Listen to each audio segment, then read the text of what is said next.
Hello, good day everyone. So welcome ulit sa ating YouTube channel, CE Corner TV. So today, as continuation ng ating series of videos regarding basic fundamentals of geotechnical engineering, ang topic natin today is soil classification using USCS classification system. So let's start on our topic.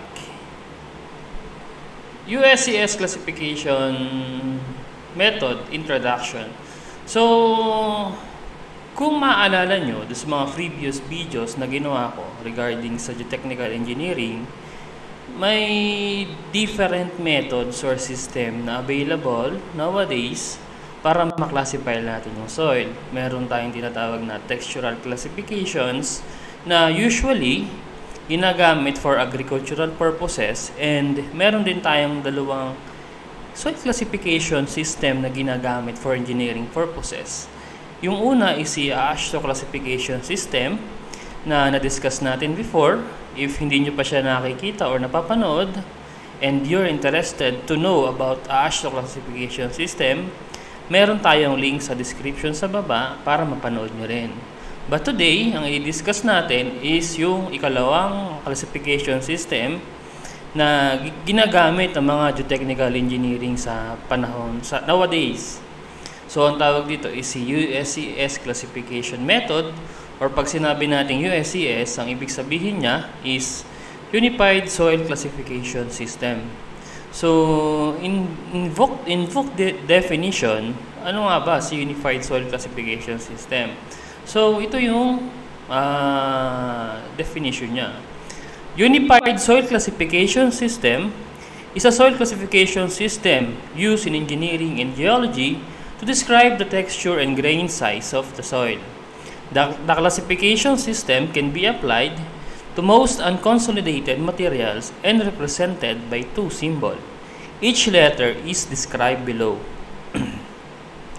So, kagaya nun sa AASHTO classification system, we consider two tests para makapag-classify ng soil using the system.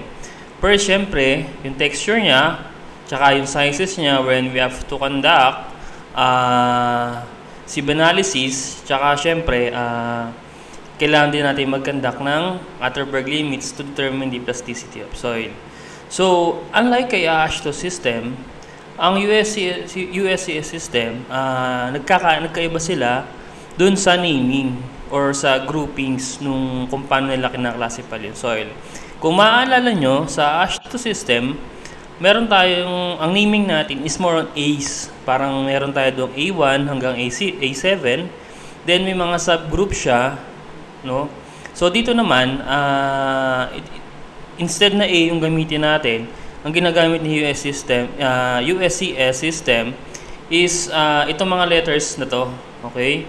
So, they use G for gravel, S for sand, M for silt, and C for clay, then O for organic. Then, yung second letter na ginagamit niya is P for poorly graded, W for well-graded, H for high plasticity, and L for low plasticity. So, kino-combine natin to para makapag-form tayo nung group classification niya. For example, pinagsasama natin isa sa mga classification is GP. Pag sinabi natin GP, nakita natin doon, ibig sabihin, ang classification niya is poorly graded gravel. Okay? So, kung GW naman yung nakita natin, ibig sabihin, well-graded gravel. Okay? So, itong poorly graded tsaka well-graded na yan, usually, ginagamit lang yan if yung soil natin is nag-fall under sa gravel or sa sand. So, what if nag-fall siya sa silt or clay or organic? So, instead na gamitin itong poorly graded na P tsaka W na well-graded, ang ginagamit is yung H tsaka L, which ang ibig sabihin nga is high plasticity tsaka low plasticity. Halimbawa, nakakita tayo ng MH. Ibig sabihin, ng MH is high plastic silt, no? So, yun lang yung way ng pagpapangalan or pagka-classify dun sa soil using USCS method. So later, dun sa mga susunod na slides, mapapakita natin kung ano-ano nga ba yung mga iba't ibang possible na combinations or kung ano yung mga soil classifications na pwedeng mag-fall under yung soil sample natin considering yung classification system nga ni USCS. Okay? So, dito, So, kapag USCS classification system yung ginagamit natin, we have different sets of tables na kailangan gamitin natin when we classifying soil. Kung maaalala nyo, dun sa AASHTO classification natin, ang ginawa lang natin dun is we determine yung mga percent passing number 10, 40, 60, di ba? Tsaka yung determine natin yung plastic limit, liquid limit, tsaka plasticity index. Then, ang table lang na ginamit natin dun is yung chart mismo na kung saan ginagamit natin to classify the soil itself. So, dito sa USCS method, we have different charts tsaka tables na kailangan gamitin. So, isa na nga sa mga yon is yan, si USCS classification table. So, kung makikita nyo, parang kaparehas lang din to nung si AASHTO. Kaso, medyo mas makonti ito. No? So, ang idea lang dito, for us to classify soil, ang method lang din natin is method of elimination. Kung saan, mag-start tayo from left to right. No? So, once na may hindi na satisfy, move na tayo dun sa susunod na column. So anyway, mamaya i-explain natin to by example, okay? So ang idea lang dito, para makapag-classify tayo ng soil, we need this table. So ang tawag dito is USCS classification table, no? So next, ano yung kailangan natin? So ang next na chart na kailangan natin is si Casagrande plasticity chart, no? So kung mapapansin nyo, dito sa chart na to, given dito yung liquid limit at plasticity index no soil sample natin. So dito sa chart na to, makikita na natin kung yung mga symbol ng soil classification, nandiyan yung MH, yung highly plastic organic soil, yun, no? So mamaya i-discuss natin kung para din saan to, no? So ang idea lang din, again, we have to use this Casagrande plasticity chart kung yung soil natin is nag-under siya ng fine grain soil, no? Wherein ito yung mga possible na maging group symbol niya. Okay? So yan, first kailangan natin ng USCS classification table. The next, we need this Casagrande plasticity chart kung nag-fall under ng fines yung ng clay or silt yung soil sample natin. And last but not the least, ito mapasan ba niyan, gravel, silt or clay, kailangan natin tong particle size distribution chart na to. So, ano yung nire-represent nito?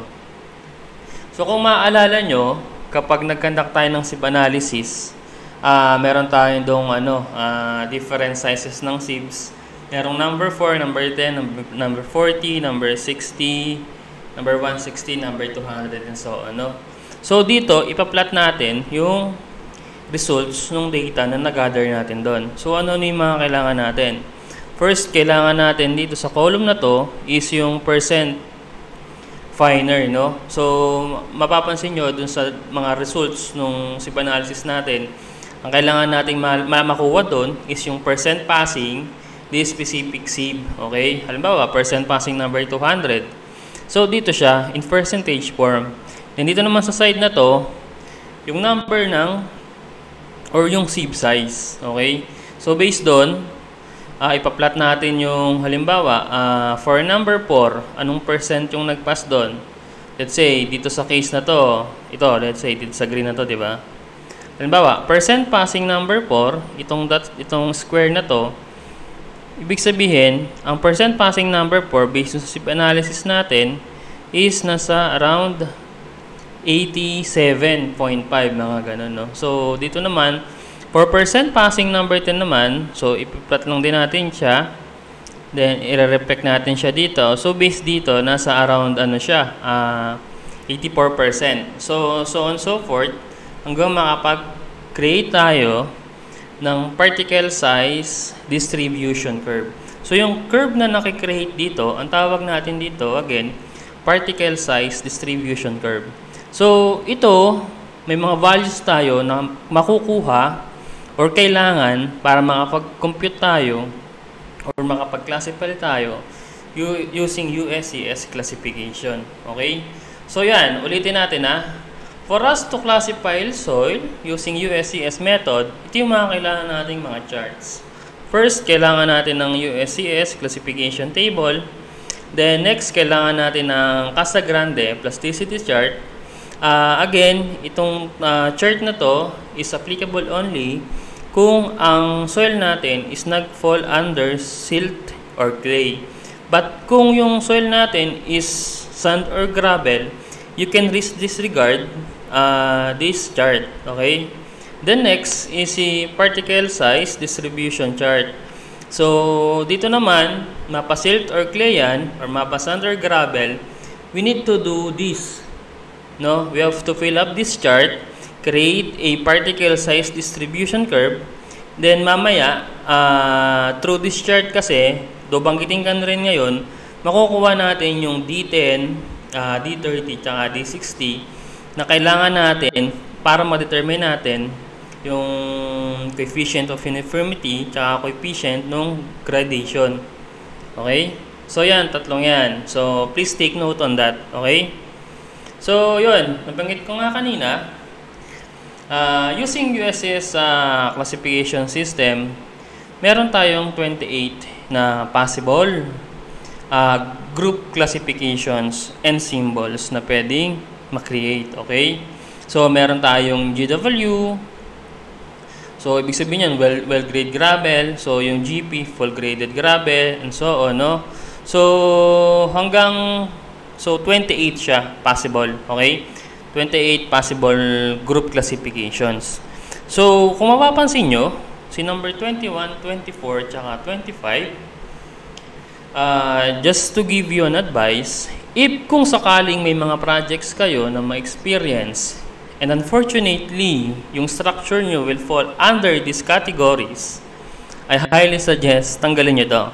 Because yung O na nakikita natin sa group symbol is, ibig sabihin, organic. Hindi siya advisable na pagtayuan. That can cause malaking amount ng settlement sa structure natin because these are non-bearing types of soil. Okay? So usually, ang ginagawa, if the project was found to have this kind of soil, in-excavate siya, then haul out, then replaced by another type of soil. Okay? That is just to make sure that the integrity of the foundation is ma-secure. Okay? So yan. To classify soil, meron lang tayong tinatawag na G for gravel, S for sand, M for clay, C for clay, M for silt. Then, yung next letters niya is W, P, H, tsaka L for well-graded, poorly graded, high plasticity, tsaka low plasticity. Okay? So, yun lang yung introduction regarding about USES classification system. So, kanina na-discuss natin kung ano na yung mga charts, and hopefully, kahit pa paano, may idea na kayo kung paano yung sistema ng pagpapangalan sa kanya, no? So, ang next part na natin is I'll give you an example and discuss kung paano siya ginagawa, no? Para mas ma-appreciate natin kung paano gamitin itong classification system na to, no? Okay, so ano ba yung mga needed data natin to classify soil using this USES method? Okay, so ito lang siya. We have to determine the percent fines, percent sand, percent gravel, uniformity coefficient or CU. So this is a new term, no, kung hindi pa kayo familiar dito. And coefficient of gradation or CC. And ito, for sure, familiar na kayo kung napanood nyo na yung mga previous videos ko, liquid limit, tsaka plasticity index. So, itong percent fines, percent sand, percent gravel, uniformity coefficient, tsaka coefficient of gradation, makukuha natin to by conducting sieve analysis. Okay? Then, magpa-plot tayo dun sa chart na nabanggit ko kanina. We have to create a particle size distribution curve. Okay? Then, itong last, nasa baba naman, kung familiar na kayo, Atterberg limits. So, sieve analysis, for us to determine, again, USCS classification system, we have to do sieve analysis tsaka Atterberg limit test. So, ang hahanapin natin, percent fines. Pag sinabi nating fines, these are soils that passes number 200 sieve or passes 0.075 mm na size ng sieve. And si percent gravel, percent sand, percent gravel, madidefine din natin to based dun sa mga, let's say, nagkandak tayo ng sieve analysis. Itong sand, these are soils retained above 200 sieve, tsaka nagpas naman sa number 4. So, sa percent gravel naman, these are soil particles na na-retain doon sa number 4, pataas. Okay? Then, itong si coefficient of uniformity, tsaka coefficient of gradation, makakompute natin to kapag nakuha natin yung sinabi ko kanina, new term, D10, D30, tsaka D60, using yung pagpa-plot natin and pag-create ng particle size distribution curve dun sa ating chart na pinakita kanina. So, let's start with our example. Okay? So, sample problem. So, sabi dito, classify soil using USCS method if the result of sieve analysis and Atterberg limit test are as follows. So, ito daw yung natin, result ng sieve analysis. So, usually, kapag nag-gather ka pa lang ng data, nakalagay dito is yung mass retained. But, to make the story shorter, so, kinumpit na agad natin, ang in-indicate na agad natin, is yung percent passing na nag-pass through dun sa mga sieve containers. Okay? So, for 1.5 inch sieve daw, lahat nakalampas, no? So, for number 4, 97% tayo nakalampas. For number 10, 94, and so on. So, after number 200 sieve, may 9% na nakalampas sa kanya, then napunta na lang siya sa pan. Okay? Then, for Atterberg limit test result naman, based dito, sabi, ang liquid limit daw, upon conducting liquid limit test, 60%. Okay? Then, for plastic limit naman, 40%. So, actually, ang kailangan talaga natin dito when we classify soil is liquid limit, yan niya, 60. So, given na siya, and plasticity index. So, kung maaalala nyo, ano yung formula ng plasticity index? Diba? PI is equals to LL minus PL. So, yun lang. So, let's start in solving this problem. Okay. Ito yung mga, sabi ko kanina, ito yung mga values na kailangan nating malaman para makapag-classify tayo ng soil. So first, ang kailangan nating malaman, sabi ko kaya dun sa list ng mga values na data na kailangan natin is yung mga yan. First, percent fines, percent sand, percent gravel, tsaka uniformity coefficient, tsaka coefficient of gradation. So, unahin nating pag-usapan si percent fines. So, ano ba si percent fines? So, sabi ko kanina, percent fines are particles finer than number 200 sieve or percent passing number 200 sieve.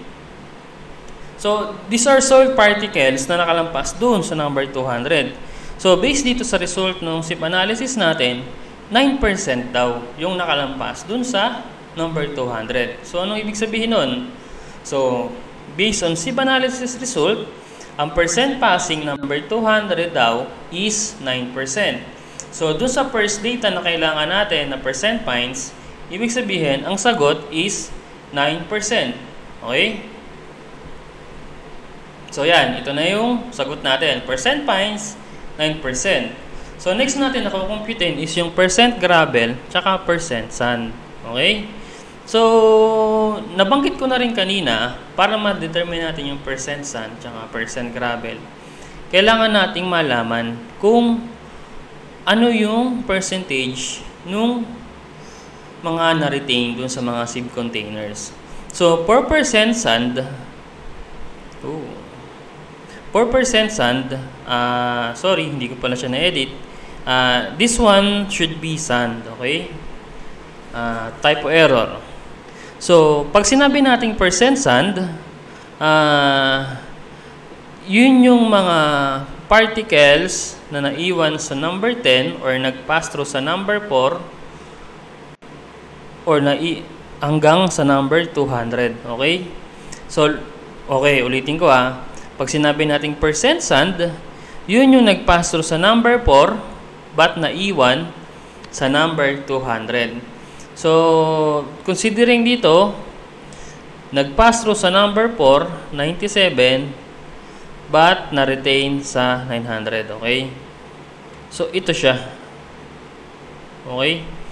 So, to compute yung una, percent gravel na lang natin, 100% minus yung nakalampas sa number 4. So, ang nakalampas daw sa number 4 is 97.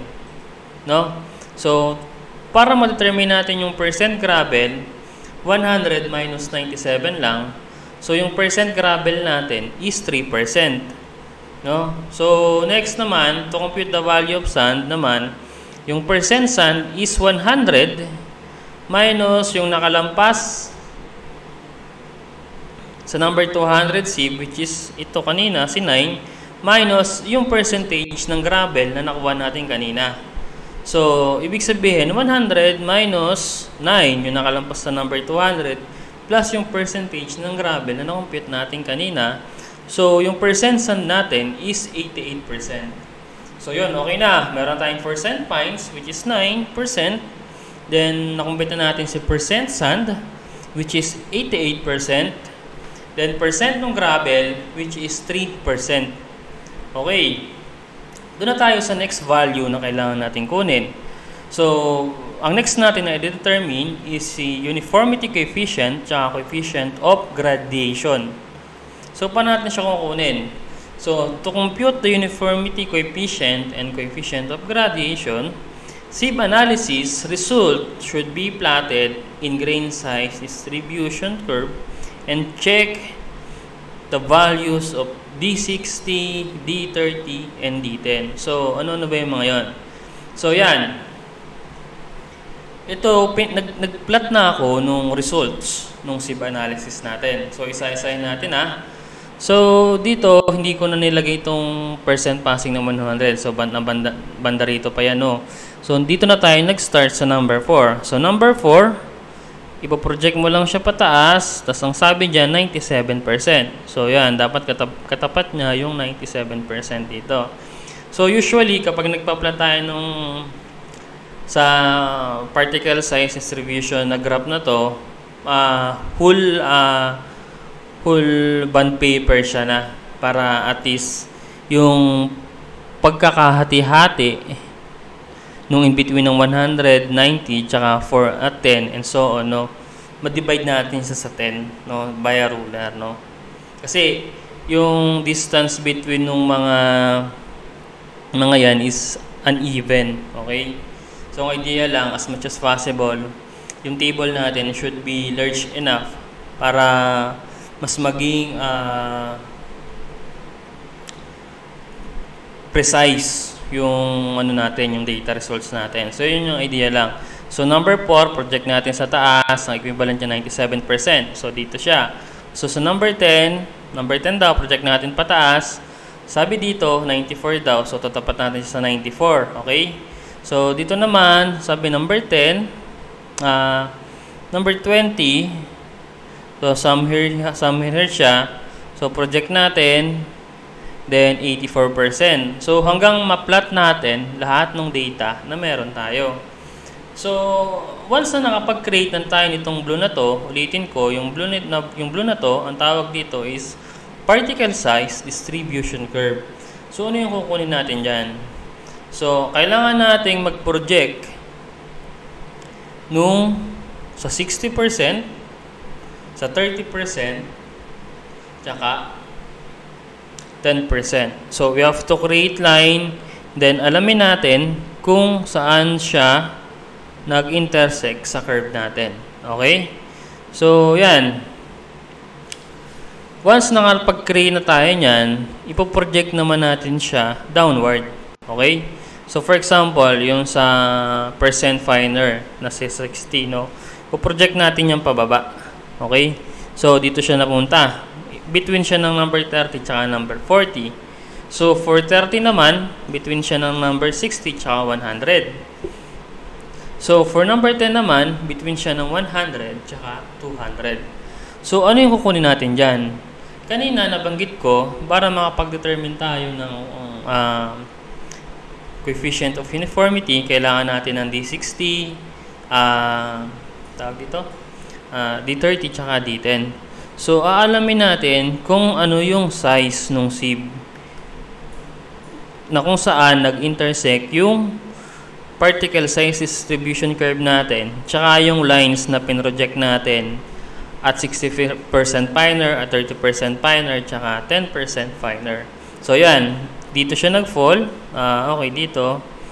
So, yun nga. In between siya ng 30-40. Tapos, ito naman D30 natin.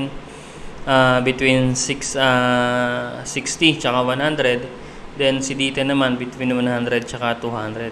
So, ano yung value na makukuha natin dito? Well, of course, ang D60, D30, tsaka D10 na yan, those are the diameters ng sieve. Okay? So, ibig sabihin, kung metric siya, ang unit na makukuha natin na value dito is in mm. So, based dyan, sabi nga kanina, si D60, nag-fall under siya in between number 30 tsaka number 40 sieve. So, kapag kinonvert natin yung number 30 tsaka number 40, considering yung diameters nila, ito yung mga diameter nila. Then, kapag sinukat natin yung pagitan nila, let's say na-zoom in pa natin, no? Ang value ng D60 niyan is 0.45 mm. So, for D30 naman, sabi ko nga kanina, between siya ng number 60 tsaka 100, na kung saan si number 60 is 0.25 mm, si number 100 naman is 0.15. So, kapag sinukat natin siya, ang magkakalabasan niya, si D30 is 0.22 mm. Okay? For D10 naman, between siya ng number 100 tsaka number 200, wherein si number 100 is 0.15 mm, si 200 naman is yung pinakamaliit, which is 0.075 mm. Ang lumabas na D10 niya, once na sinukat natin yung table, ay yung chart, is 0.08 mm. Okay? So, ito yung mga equivalent diameters niya. So, for the number 4, 4.75. So, number 200 for 0.075. No? So, yan. So, alam na natin si D60, si D30, tsaka sa D10 dun sa previous computations natin. Ito, okay? Using these values, makakapag-compute na tayo ng uniformity coefficient tsaka coefficient of gradation. So, to solve for CU, uniformity coefficient, ano yung formula na kailangan natin gamitin? So, for CU, yun, direct substitution na.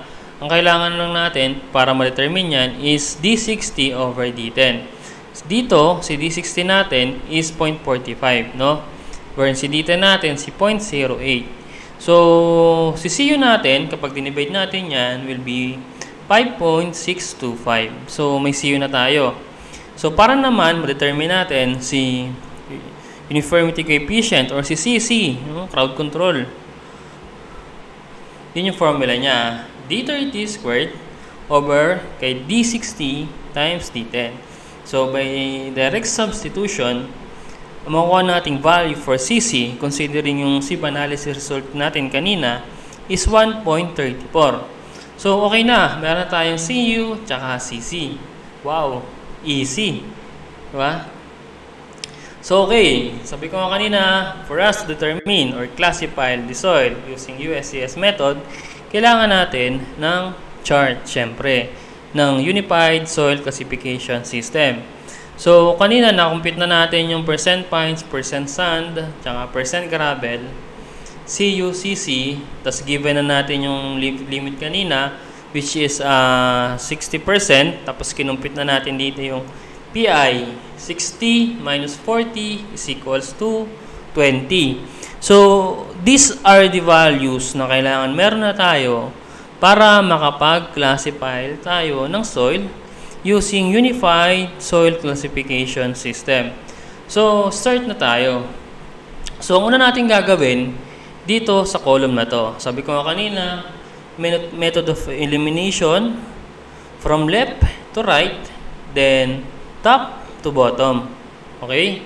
So, sabi dito, coarse grain soil, more than 50% retained on number 200 SIB. So, kung mapapansin nyo, dito lang natin titingnan yan.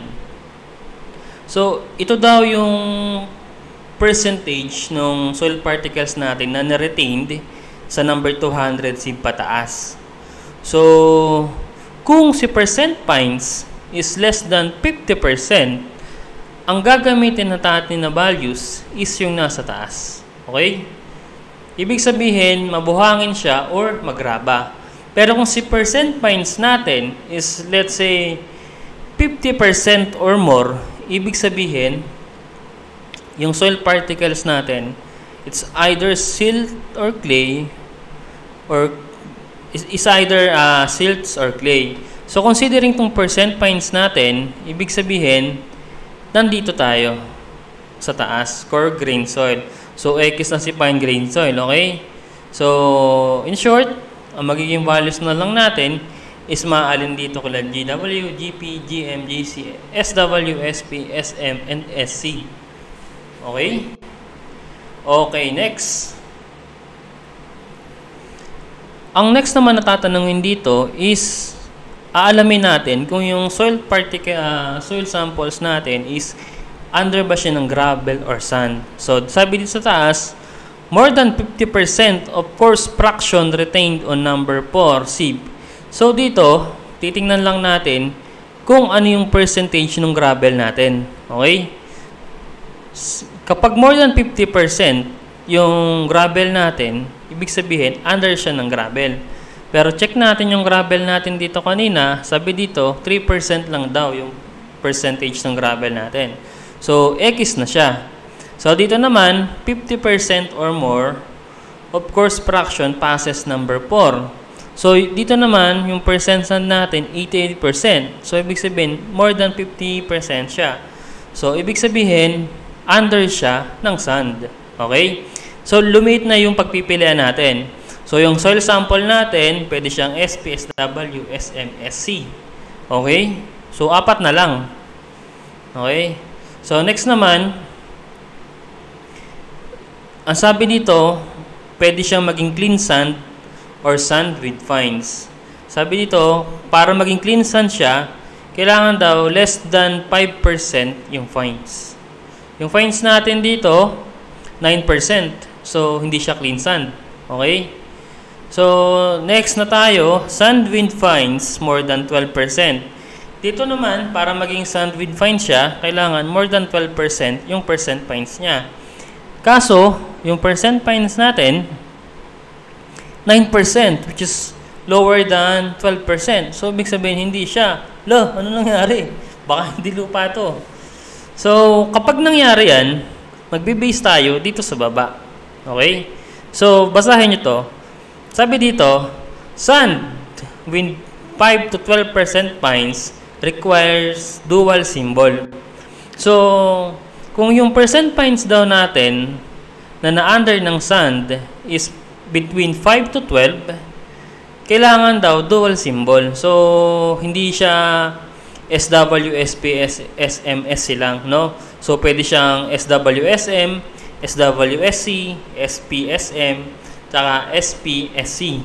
So, hindi na ito yung magiging group symbol ng soil sample natin. So, maalin na lang dito sa tatlong ito. Okay? Pero, para ma-determine natin kung ano ba sa apat na yan, we have to consider yung mga values ng CUCC natin tsaka plasticity index. Okay? So, dito, alamin natin kung SW ba siya or SP. Okay? So, sabi dito, kailangan daw yung uniformity coefficient is greater than 6. So, yung uniformity coefficient natin, 5.625. So, it is less than 6. So, hindi na siya SW. So, double check natin si SP. Sabi dito, less than 6. So, check natin. Yung CU natin, sakto, less than 6. Then, check naman natin yung coefficient of gradation. Kailangan daw, in between siya, ng 3 tsaka 1. So, based dito sa soil property na nakuha natin, ang coefficient of gradation niya is 1.34. So, in short, SP siya. So, pwede siyang maging SPSM or SPSC. Okay? So, next naman, isaalamin natin kung SM siya or SC. So, based dito, kailangan lang nating malaman is kung ano yung value ng plasticity index natin. So, kapag SM daw siya, si PI is less than 4. But, yung PI natin dito is 20. So, ibig sabihin, hindi siya SM. Then, for SC naman, ang PI natin is more than 7. Okay? Which is, ang PI natin dito is 20%. So, ibig sabihin, SC siya. So, SP, SC, yun yung classification ng soil sample natin kanina. So, SPSC or fully graded sand with clay or silt. That is our answer for the problem. So, yun lang yung kailangan natin gawin para makapag-determine ng soil, ng group symbol or classification ng soil using this unified soil classification system. So, review lang tayo ng mga ginawa natin kanina, no? These are the step-by-step procedure to determine yung classification ng soil using USCS method. So, kanina, ito yung mga ginawa natin. So, doon sa problem natin, we conducted soil analysis then Atterberg limit test. Then, considering this test, ano-ano yung mga dapat ma-determine natin? So, kailangan nalaman natin si percent fines or yung percent passing number 200 sieve, yung percent sand, percent gravel. Then, for liquid Atterberg limit test naman, ang kailangan nating malaman is yung liquid limit tsaka plastic limit. Okay? So, after na nalaman natin itong mga values na to, we have to plot the result of sieve analysis in particle size, grain size distribution graph. Then, determine natin yung D60, D30, tsaka D10. Yun yung pinoproject lang natin yung sa 60% finer, 30% finer, tsaka 10% finer. Doon sa equivalent, projected value niya doon sa diameter ng mga sieve. Okay? So, once na-determine na natin yung D60, D30, and D10, makakapag-compute na tayo ng coefficient of uniformity at coefficient of gradation. Okay? So, pag nalaman natin yung mga yan, pwede na nating mag-start ng method of elimination dun sa USCS classification table. So, again, these are the values that we have to compute para makapag-classify tayo ng soil using USCS method. Okay? So, first, we have to determine the percent fines. Next, we have to determine the percent sand. The next, we have to determine the percent gravel. Then next, kailangan nating ma-determine yung liquid limit, then plasticity index, then coefficient of uniformity, tsaka coefficient of gradation. Okay? So, ito lang yung step-by-step procedure para makapag-determine tayo nito.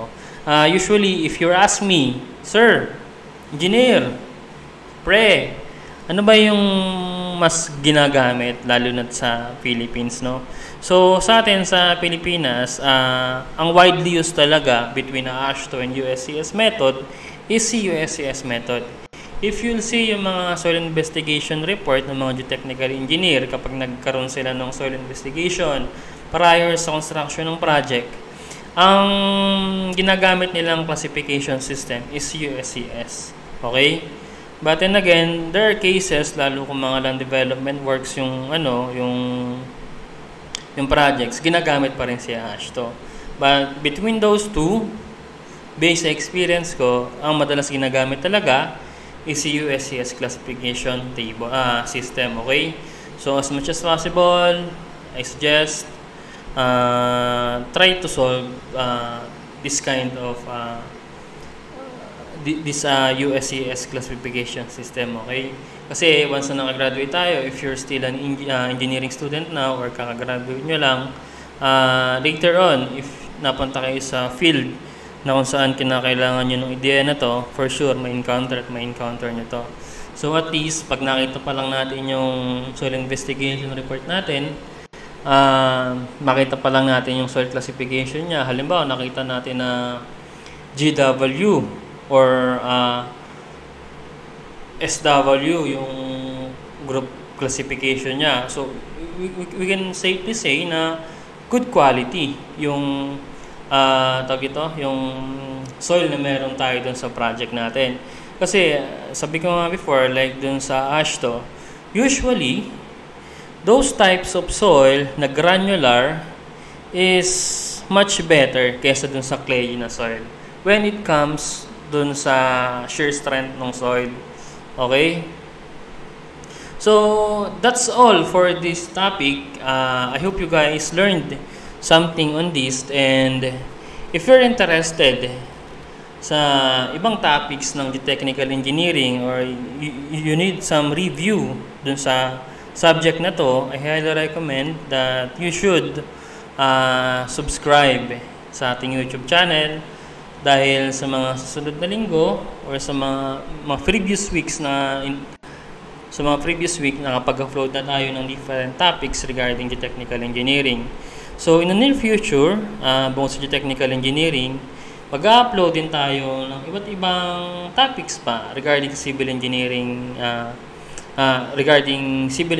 subjects. So nandiyan structural analysis, strength of materials, reinforced concrete design, and etc.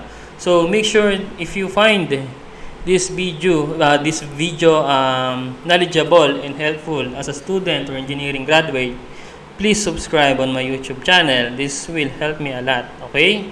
So on last part, this is my favorite part. No, this is my daily my source of inspiration on a daily basis. Quote of the day, change your thoughts and you will change your world. Oh, yun. So, very self-explanatory. Actually, tumatakbo kasi yung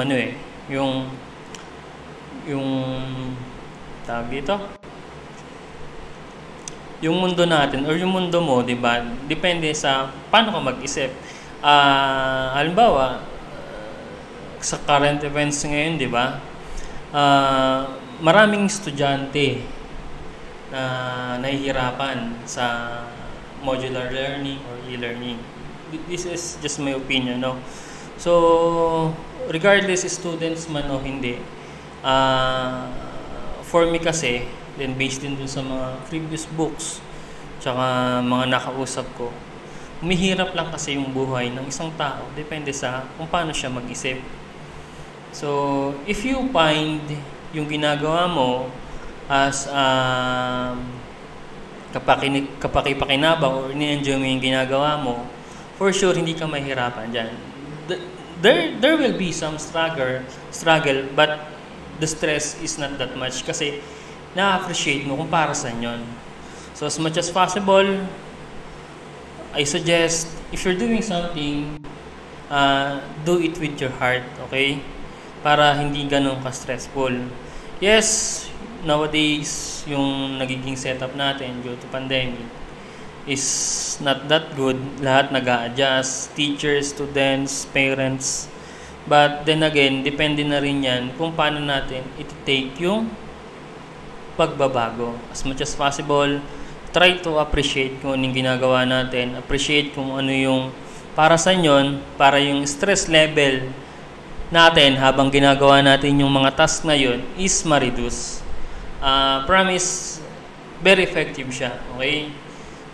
Just have some fun dun sa ginagawa mo kung ano man yan. Okay?